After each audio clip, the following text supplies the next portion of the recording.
they've been coming here forever, and they also said that we're a product of accelerated evolution, which is wild as fuck. Yeah. That human beings in general, why we are so different from all the other primates. I mean, that's always been the fucking conspiracy theory folklore.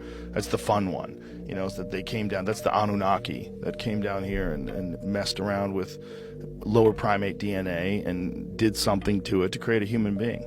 Did you ever hear about the 3 wishes that Alexander the Great had on his deathbed? I think I heard a little bit, but go ahead. I heard a little bit. Bro, it's pretty fucking crazy. So he had 3 wishes that he wanted for like his funeral, pretty much. Yeah. He said 1, he wanted all the best doctors in his village, where the fuck he's from, to carry him to the cemetery. He also wanted people to throw his riches, like his jewelry, his money and shit like that, like in the cemetery or on the street and shit. And then lastly, he wanted to have his hand hanging out of his casket. It's pretty crazy, bro, why he wanted that. So firstly, the reason why he wanted all the doctors to carry him, because he wanted to show that even in the face of death, they can't do anything. They can't do nothing. They're powerless. For his money and all shit, like why he wanted to throw his money out. He just wanted to show people that in death, all your riches and all the shit that you've earned, they stay on Earth. So yeah, can't take it with you. They had to leave without you. The reason why he wanted his hand to be hanging out the casket is because he wanted to show that you're born empty-handed and then you die empty-handed. The only treasure that you lose is time. Oh my god, bro, this was like ahead of That's his what I'm fucking saying, bro. Like, and I forgot who was his teacher? Was it Aristotle? I don't even know. Yeah, Aristotle taught Alexander and his friends about medicine, philosophy, morals, religion, logic, and art. Holy fuck, that makes sense. This is not a conspiracy. This is scary.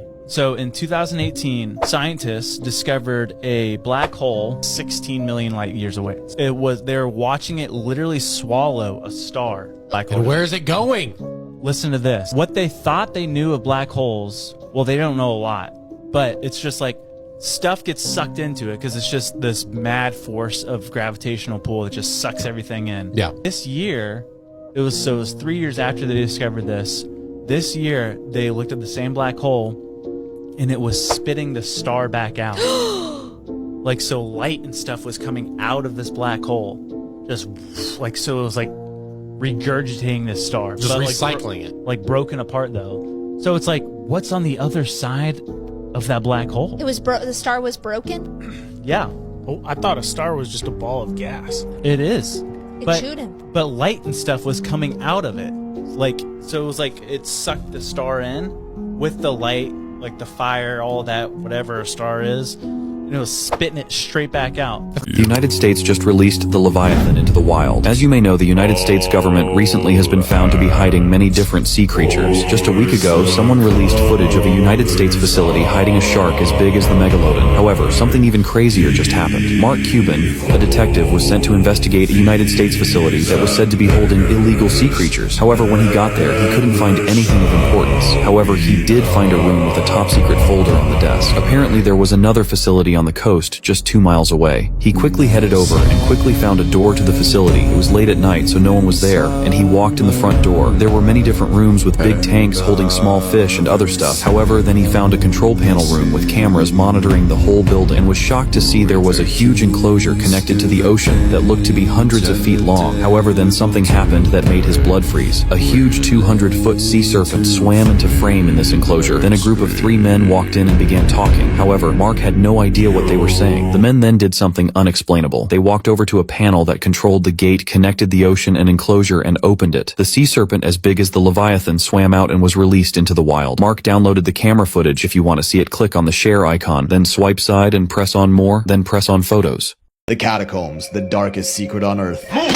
An underground complex 300 kilometers long with 6 to 7 million bodies, and we're supposed to believe it's because too many people got sick and hungry? Or might they be hiding what remains of the old world? And that's just the one in Paris. These catacombs are all over the world. Just a theory, entertainment purposes only. So, why is there a labyrinth of corpses under the city of Paris in the first place? History tells us in the late 18th century, so many people were dying from disease and famine that they started running out of cemetery space to bury them. Bodies were piling up so much they were causing odors throughout the city, so King Louis XVI ordered his authorities to fix this problem. In 1785, they uncovered an old underground tunnel system called the Tombe Issoire quarries, which were used as limestone quarries hundreds of years earlier to build famous sites like Notre Dame. They repurposed these tunnels to relocate all the bones from the overpopulated cemeteries over the course of about 12 years, and did so with an air of secrecy. You know, to not raise panic among the citizens, of course. The site was officially called the Paris Municipal Ossuary and eventually began to take on the mythical name of the Catacombs. The first thing anyone notices is about these subterranean graves is the intricate, almost ritualistic design of the human remains. The bones weren't just stashed away in large heaps as one might expect would be the case for a disposal project as this one, but were organized in a decorative fashion, aligning femurs with skulls along the walls, geometric patterns, a throne of bones, and even this famous centerpiece known as the barrel, which, according to sources, were all put in place by the average 18th century quarrymen. They were led by official quarry engineers like Louis Etienne d'Aturi, but still peculiar to see. In fact, the architecture was so nice that in 1809, the catacombs were even open to the public for tours, which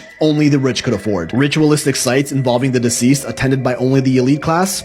Some things never change. Now, why on earth would a literal mass grave be so intricately decorated for presentation in a borderline victorious manner like they were celebrating something? But no, they were just moving some bones out of the way, nothing to see here. Let's do some math. 6 to 7 million bodies moved over the course of 12 years as claimed means 57 to 67 bodies moved every hour, night and day for 12 years straight. That's one body, which contains several bones, moved into place in carefully designed patterns every minute, day and night, non-stop for 12 years. Which could be possible given a sizable workforce, just quite impressive to say the least, especially given their incredible design. But the question does arise, where do you get 6 to 7 million bodies in a city with a population of just about 600,000 at the time? That's 10 times the population of Paris in the 1780s and even about 3 times Paris's population today. I understand these bodies have accumulated over centuries, but the population was even lower in previous generations. Not to mention, even most bones do decompose and become extremely brittle within 100 years, so where did all these remains come from? Disease and famine is the main explanation we're given. Even Great Britain was having the same problem of overflowing cemeteries around the same time. It's almost like there was an old world here before us that got wiped out in a short period of time and they needed a place to hide all the bodies, which reveals these Paris catacombs were merely the tip of quite an extensive shaft, as we see hidden mass grave sites like these all around the world, like in Odessa, Ukraine, home to the largest catacombs in the world. 2,500 kilometers of tunnels dug into limestone bedrock dating to about the 17th century, also used as a quarry and never officially to store bones of the deceased, but the majority of these tunnels haven't even been explored yet. Documentation of these catacombs is extremely limited, almost like they didn't want anyone to know what's down there, with large areas even being off limits to the public. Rumors claim that up to 1 million bodies may be buried down there, but on record there's none, which is kinda odd given they're officially called the Odessa catacombs halfway around the world. The Basilica and Convent of San Francisco, a cathedral in Lima, Peru, has its own network of catacombs underneath. And again, what do we see here? Human bones arranged in a decorated manner, eerily similar to the ones in Paris, kinda like they were built as an award, a trophy, or accomplishment of some sort. Estimated to hold at least 25,000 bodies, with some claiming up to 70,000, or so we're told, as these haven't been explored much either, with many smaller catacombs under other churches in the surrounding area, all believed to be connected, possibly bringing the body count of this network into the hundreds of thousands, maybe millions, but just speculation. The Lima catacombs weren't even publicly rediscovered until 1943, despite starting construction in 1546. Now, why put so much effort into designing yet another artistic mass grave site just to keep it hidden for hundreds of years? Just like the Brno ossuary in Czech Republic, again under a church and rediscovered as recently as 2001, despite being used in the 18th century, and this one has an estimated 50,000 bodies, but as always, it could be more. Organized in the fun geometric patterns we see everywhere, almost like the same group of people did this around the world. And like, why? Why put in so much artistic architectural design made of human remains into an underground crypt that no one is ever supposed to see, allegedly constructed by your average 18th century quarrymen, because, you know, they all had degrees in advanced architectural design back then. Some sources even admit they appear to be arranged in a ritualistic manner, like the ones who built them were trying to achieve something more than just a gravesite. And what about those underground crypts they've been finding in places like New York City? Are there more of these hidden all around the world? St. Stephen's Cathedral in Vienna, Austria, catacombs with about 11,000 bodies. The catacombs of Rome, once said to host hundreds of thousands of the deceased, but have largely since been emptied. Under the Church of St. Paul's beneath the island of Malta,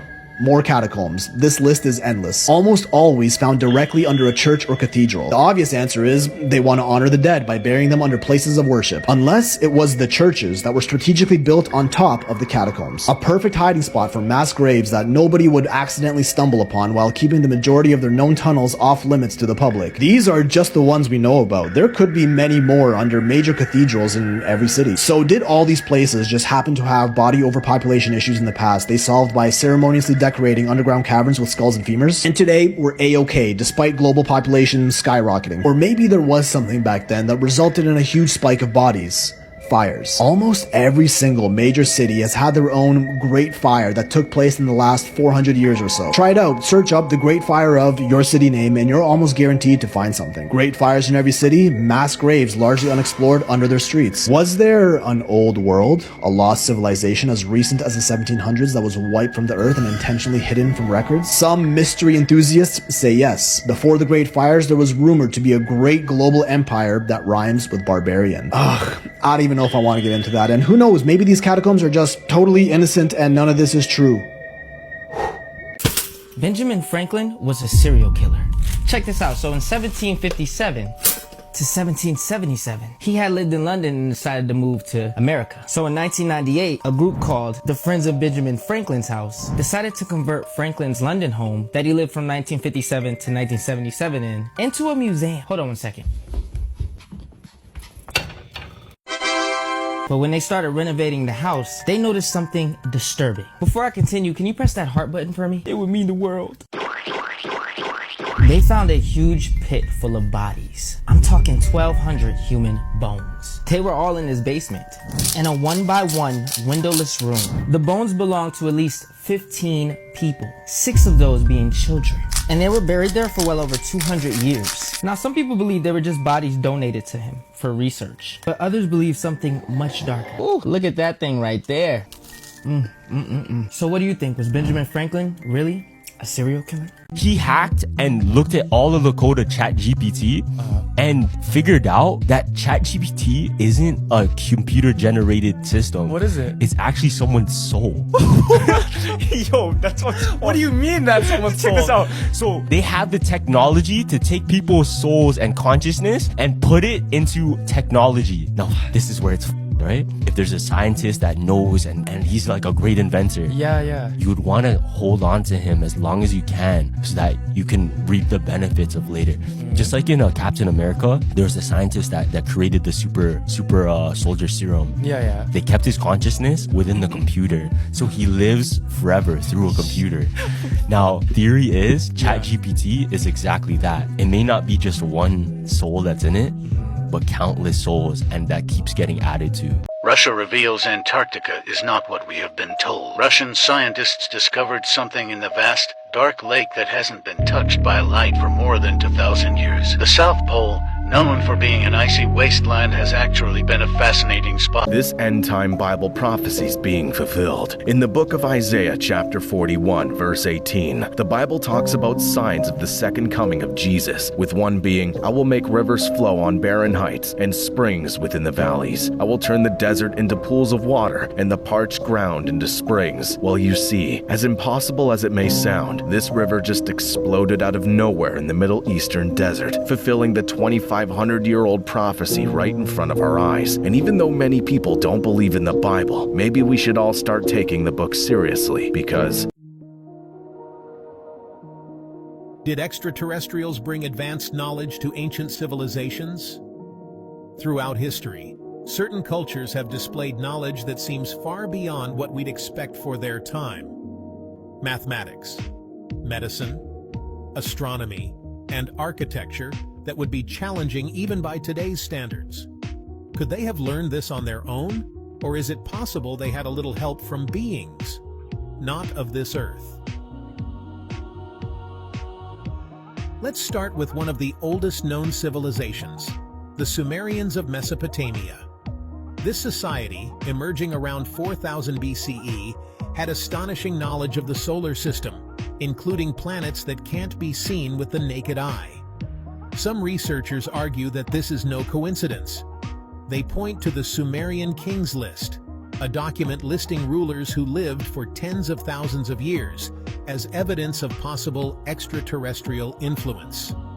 The Sumerians worshipped a pantheon of gods, including beings known as the Anunnaki, who supposedly came from the heavens. According to some theories, the Anunnaki shared advanced knowledge with humans, possibly even creating the first schools of science and astronomy. Now, let's head to ancient Egypt. The Egyptians built architectural marvels like the Great Pyramid of Giza, which aligns almost perfectly with the cardinal points, north, south, east, and west. Modern engineers still can't fully explain how they achieved such precision with the tools available to them at the time. The Great Pyramid is also built according to what's known as the Golden Ratio, a mathematical constant we find throughout nature and art. Some claim that this knowledge of geometry was given to them by beings from other worlds, who imparted architectural secrets far beyond what ancient humans should have known. Moving across the ocean, the ancient Maya were also incredibly advanced in astronomy. They built observatories and had a calendar system so precise that it could predict solar and lunar eclipses for centuries into the future. But where did they gain this knowledge?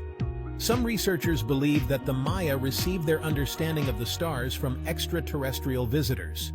There are even legends in Mayan culture of gods descending from the sky to guide them. It's also interesting to note that they placed immense importance on certain constellations, possibly mirroring where their gods hailed from. One of the most fascinating cases is that of the Dogon tribe in Mali. The Dogon have an ancient tradition describing Sirius, one of the brightest stars in our night sky. They claim that beings from Sirius, known as the Namos, came to Earth and shared knowledge of the star system, including Sirius B, a star invisible to the naked eye and only discovered by scientists in the 20th century. The Dogon knew that Sirius B is a companion star with a complex orbit, something they should have had no way of observing. How did they know this? Skeptics suggest it might be coincidence or modern contamination of their myths, but others believe this could be solid evidence of ancient alien contact. These are just a few examples. Around the world, we find evidence of ancient cultures with knowledge that seems beyond their reach. Consider the Antikythera mechanism, a Greek device from around 100 BCE that operates like an ancient computer for tracking planetary movements.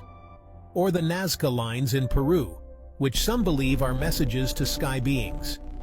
Could these scattered clues be remnants of alien contact? It's worth considering. If ancient civilizations were in contact with extraterrestrials, they may have been gifted knowledge that jump-started human progress. Perhaps our ancestors knew more about the universe and our place within it than we give them credit for. Did ancient civilizations come to their knowledge entirely on their own? Or could they have had some otherworldly help? Let us know your thoughts in the comments below. Don't forget to like, comment, share, and subscribe. The first billionaire in history, the man who took over the American economy. He monopolized oil and had the U.S. market on his hands. They say he's the richest man to have ever lived. His wealth was about $400 billion. John D. Rockefeller, also known as the Oil Baron of Cleveland. The Rockefellers were a German family who had 6 children. The second son was named John, who was born in the year 1839 in New York. Their father was, often moving from one city to another. Cause of financial situation was very tight. John would do any job he could find to meet the needs of his mother. At some point, their father disappears. After that, he moved to Cleveland with his mother in the year 1854. After about a year and a half, he left the school. He felt like school was just wasting his time, so he got a job at a bookstore near their house. He worked full days for only 50 cents. John persevered with the job and tolerated the low pay. But after some time, he left the bookstore knowing that this was the beginning of his plans. He'd been thinking since he was little about how to escape from the poverty he was living in. So based on his good reputation and these relationships, he went to the bank and asked for a loan of $4,000. John took the loan and ventured into the world of fruits, vegetables, meat, and food products. In just 1 year, he made more than $500,000 in profits from his business. Most of the profit went back to the bank, but he gained experience, grew his network, and learned how the market swings. After that, the banks were chasing him, asking him to take a loan from them, and he was not even 18 years old yet. But the real game changer for John was when he discovered the first oil well in America. A new era in Pennsylvania. If you're really interested, let me know in the comments. We are the first species. Pay attention, people. Pay attention. To be aware of evolution, to be aware that we are affecting our own evolution by everything that we do. The babies we eat, the food we eat, the wars we fight. We just found out how to build a pyramid. I like this guy. He's also a smartass. But unfortunately, he's one of the people who's going to try and convince you that you couldn't build the pyramids with modern technology and that the ancient Egyptians had far more advanced and superior tech. Yeah. Yeah, his primary argument is pretty much just a compilation of OSHA violations. This argument is stupid, and he literally debunks it himself in the next, 2 seconds. Or around 80 tons each, lifted over 50 meters off the ground. Not sure how they did that. Well, I'll give you a hint. Just look at the picture right behind you. The ancient Egyptians did not lift the stones for the pyramid. They dragged them. Do you really think that people without modern technology would have looked for a way to pick the stone up off the ground and lift it? I encourage you to Google the phrase, work smarter, not harder. It takes way less people to drag it up a ramp than it does to lift it physically off the ground and move it over. And that's why this is a bad faith argument, because they're working harder, not smarter. What you do is tie 3 of these trucks to that stone and drag it in the course of an afternoon.